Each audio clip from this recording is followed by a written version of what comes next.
formed in the span of a matter of decades with the onset of settler colonialism. So that's where we see, as we know, a tragic amount of land access lost. So this, little model is something I like to show, especially for the non-native population. I showed this, to some folks one time, and the jaws were just on the floor, because when you see it in an animation like this, to really put into context the amount of land that we had access to versus within less than 100 years, the amount of land that we ended up with access to, it really shows where our access to food went in such a quick amount of time. So this is kind of a timeline of the disruption of our indigenous food system, starting with doctrine of discovery, which the Pope was so kind as to, I don't remember the word, what is it? He basically said, oops, my bad. Thanks for that, 500 years later. But starting there, and then heading all the way into where we are today, still in the 50s and 60s with the Indian Adoption Project, taking our children away from traditional food sources. So once we were removed from those traditional food sources, once all of that land is taken away, we have to get our food from somewhere. And so that's where we end up relying on commodity food sources. And this, as we saw, this happened within 100 years, a couple hundred years. So it's a very quick and drastic change in the way that our bodies were metabolizing our food, the way and the places that our nutrients came from. These foods right here, as we'll get into, don't have the same nutrients that our ancestors got from the land.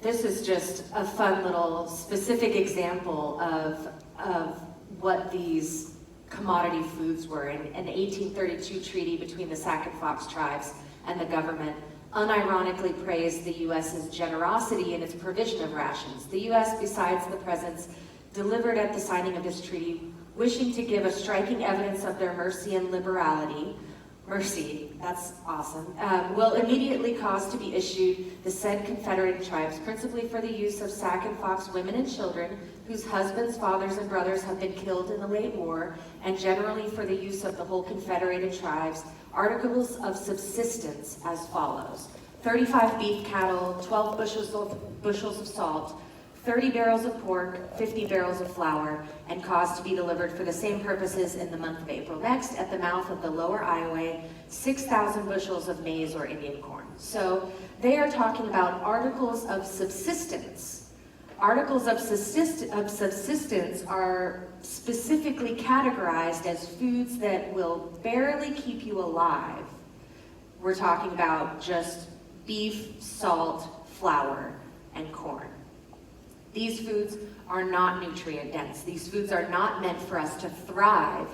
They're meant as subsistence, bare subsistence. So this is a trauma that happened to our people that exists in our bodies today. This is the generational trauma that we talk about, that we are trying to heal.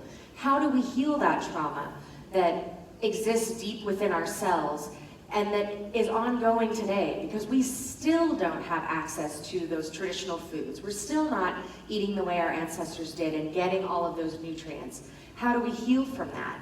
Our ancestors left us the seeds and the stories that tell us how to heal from that. So that's the work that I focus on, is how do we reconnect with the way our ancestors ate in order to heal our bodies, heal our mental health, heal our emotional health, and heal our spiritual health. So that brings me to a story. This is one of my favorite stories from our Cherokee ways of knowing of the origin of plant medicine. And this is a great example of the information that our ancestors left us so that we can make our way back to an understanding of a relationship with the natural world that will restore our health and wellness. So the story starts as most of our Cherokee stories start, a long time ago at the very beginning of things, when all of the plants and animals and people all lived together and spoke the same language. And for a long time, we lived in this balance that we call Tohi. In Cherokee society, Tohi is our concept of wellness. And I know that there are parallels in a lot of different indigenous societies. Chef Nephi Craig even talked about, I apologize if I pronounce this a little wrong, but Gojo. Another concept that is very similar to our concept of Tohi, which is wellness, but we're not talking about just the absence of disease. We're not talking about just our physical state. Today, the way that we look at medicine, we're thinking of wellness from a Western perspective, from a European perspective that says that, we're looking at diseases, we're looking at symptoms, and we're trying to get rid of those symptoms. But in indigenous ways of knowing, there is a much deeper understanding of what wellness truly is. So for the Cherokee, health is more than the absence of disease. It includes a fully confident state of a sense of a smooth life, peaceful existence, unhurried pace, and easy flow of time. The natural state of the world is to be neutral, balanced, with a similarly gently flowing pattern. All aspects, physical, mental, emotional, and spiritual, that medicine wheel that we go back to at all times when we're trying to get our way back to health and wellness, those all figure into the concept for Cherokees of good health. So I love an analogy that I was told when understanding Tohi. Tohi is like the easy pace that clouds move across the sky. They're going at exactly the pace that they're meant to go in that moment. Sometimes life is going as fast as a hunter running through the forest after his prey. Sometimes life is going as fast as an elder making their way slowly to the dinner buffet, But each person is moving at exactly the same pace that they're supposed to be moving at. That's wellness, is a peaceful forward motion and all things in balance and in good relationship.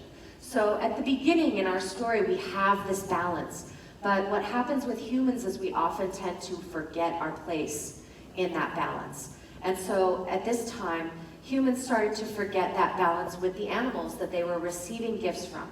They started to hunt animals for sport, hunt them for trophies, and waste the gifts that the animals gave them. And the animals were understandably very upset by this. And so they went to Creator. The animals called their council, went to Creator and said, something must be done to stop these humans from taking all of our gifts without giving anything in return.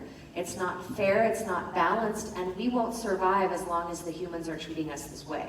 And so Creator agreed, and the solution was to send down all of these diseases. Now, before this point, humans had never had so much as a headache or common cold. Now we were suffering from all sorts of things like chronic illnesses, cancer, arthritis, different things that we suffered from, and there was no cure for these ailments that were afflicting the human beings. And after a while, the plants started to see the human suffering and realized that this was not balance either. This was not the Tohi that is needed for wellness in the world. And so the plants, in their compassionate way, said to Creator that they wanted to help. Creator then gave the gift of medicine to each plant. So each plant was given the gift of a medicine that would cure something that ailed the human beings. But the caveat is this: we can't just run out into a field and pick anything and eat it and feel better from whatever is ailing us. We have to be in a good relationship with the plants to be able to receive gifts from them, because that's what a relationship is. That's what a gift is. It creates a relationship. So the plants giving us this gift of medicine, we have to know and be in a relationship with those plants to receive the gift. So when you think about people that you have a relationship with, you know these things about those people. You know where they live, you know who their family is, you know who their friends are, you know who they don't get along with.